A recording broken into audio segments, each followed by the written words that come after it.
চাঁদপুরের হাজীগঞ্জে নিরিবিলি পরিবেশে গড়ে উঠেছে ঐতিহ্যবাহী জামিয়া কোরআনিয়া ইমদাদুল উলুম ফুলছোয়া, যা এক নামে মুফতি সাহেবের মাদ্রাসা হিসেবে পরিচিত। চারদিকে ফাঁকির কলকাকলি, সবুজের ছায়াঘেরা ঐতিহ্যবাহী দ্বীনি প্রতিষ্ঠান ফুলছোয়া জামিয়া কোরআনিয়া ইমদাদুল উলুম। মাদ্রাসাটিতে পা রাখলে হৃদয় জুড়িয়ে যাবে। শিশুদের পবিত্র কোরআন তেলাওয়াতের কণ্ঠ ভেসে আসবে আপনার কানে। মাঠে খেলা করছে শিশুরা, মনে হয় যেন একটি জান্নাতে প্রবেশ করেছেন আপনি। ছোট ছোট আম গাছে থোকায় থোকায় ধরে আছে আম, তারে মাঝে শিশুরা খেলাধুলা করছে। মসজিদের সম্মুখে গেলে মনটা জুড়ে যাবে চমৎকার ফুলের বাগান দেখে। মুফতি সাইদ আহমেদ প্রতিষ্ঠিত ঐতিহ্যবাহী জামিয়া কোরআনিয়া ইমদাদুল উলুম ফুলছোয়া মাদ্রাসাটি সারা দেশে ইসলামের খেদমতে প্রতিষ্ঠিত। যেখানে দেশের বিভিন্ন কওমি মাদ্রাসায় পড়তে গেলে আপনাকে প্রতি মাসে গুনতে হবে 10 থেকে 15,000 টাকা, সেখানে ফুলছোয়া মাদ্রাসায় মাত্র 2,200 টাকায় আপনার শিশু হবে একজন দ্বীনি আলেম।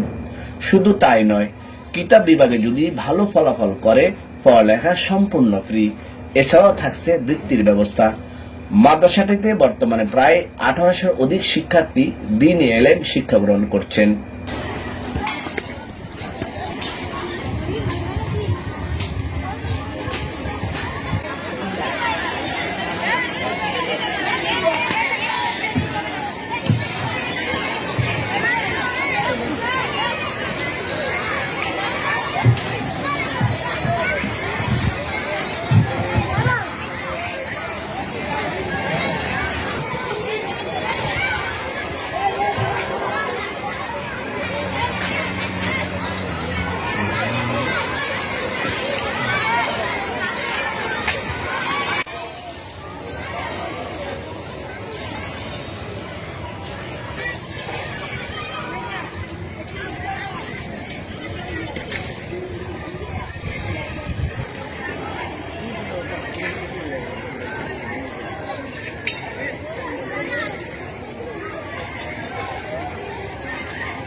আমি গেলে है ना কেউ ধরো না।